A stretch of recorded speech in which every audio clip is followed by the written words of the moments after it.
Hello everybody, Turkey Warrior here with a project. And today's project, or at least in the series, is going to be based on the man himself, Blast Toys. And it's set up in a nice little like evolutionary minimalist piece of art. But it's going to be a template, so first we have to cut it out. Now I sped this part of the video up because it wouldn't be really entertaining to show you just me cutting a big piece of paper. Even the cats obviously didn't care. But what I'm going to do is this is going to be in part of a series. I'm going to be making this as a gift to a fellow YouTuber who's a pretty cool guy and also a decent bit of inspiration for me to make my own little series. Because where I'm from, Magic the Gathering kind of is, in charge. So I find YouTube an amazing way to show how much I care for the TCG and how to connect with other people who also collect Pokemon. It's just a really good way to get myself into the community, and I'm really excited for it. And now I've decided to throw in a little bit of my artistic touch, and so we're going to be doing this. Now that it's kind of cut out, I'm going to skip a little bit ahead, and I got this piece of wood here from a local hardware store. It's poplar, I believe, and what I'm going to do is actually center it, the image itself, onto the board. If you saw earlier or saw my Instagram at TcgTurkeyWarrior, there's a little dot on the Squirtle, and it's actually the center dot where I made sure the image itself was in line.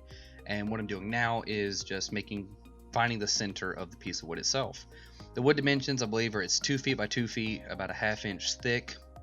And so just going to kind of double up my measurements. I definitely want to get this right because you can only fit, once you start cutting the wood, it can only go so far. What I actually will be doing with this is I'm going to be trying something with epoxy. If you've looked on YouTube, or you can Google, epoxy art, it's kind of a big thing right now, and I've always wanted to get to it. So I'm going to give it a shot with this. Now that I've found the dot, and what I'm going to do is match the dot on the paper onto the wood itself. I'm using a thumbtack, kind of easy. The poplar wood's not too hard, so it kind of sticks pretty decently. And this is just going to help kind of center things up. I think I'm going to go with like a Pokeball style design, just to kind of fit with the theme of it. So later I'm going to actually use this center, this little center dot, to kind of draw the circle around the image.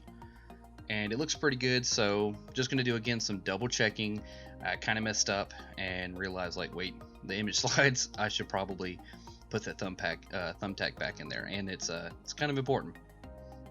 So once I've figured this out, I'm just going to do it, measure it from left to right, and then bottom to top, just to make sure it's even.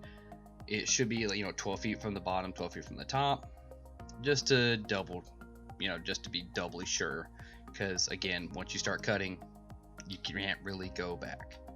Now how I'm going to do this, I actually kind of found in our little craft room this little kind of, I guess we'll call it like leather strap, small enough for me to do this project with. And I've basically got the radius of the circle that I want. I'm going to kind of just cut it there, and one end is tied to just a little pin I have, and the other side is going to be put under the thumbtack, so I can kind of just make this nice little perfect circle around. And this is actually going to be, I think, probably maybe 2 more videos to really complete this project. The next couple of videos are going to be a little bit more intensive. This is just a good setup. In this video, like as you can see right now, I'm kind of making the circle. It goes well for a second, and then I kind of hold on to the string a little bit with the bottom of my wrist. It kind of gets caught, and you can see where it kind of just messes up a little bit, but or maybe a lot. Oh yeah, that's a lot more than I realized, but that's okay. This is just a rough sketch. I'm going to be making sure that it looks really good before I actually do the cutting. Definitely want to take my time with that, and I'll probably just do that off camera just to make sure it looks really nice. But it looks pretty good, and this is what we're going so far. And that's pretty much it for the video. If you enjoyed the video and the content, which I hope you did, give me a thumbs up, and if you'd like to see more progress, subscribe to the channel, and for updates, hit that notification bell. And that'll be all for today, guys. Stay tuned, and thanks for watching.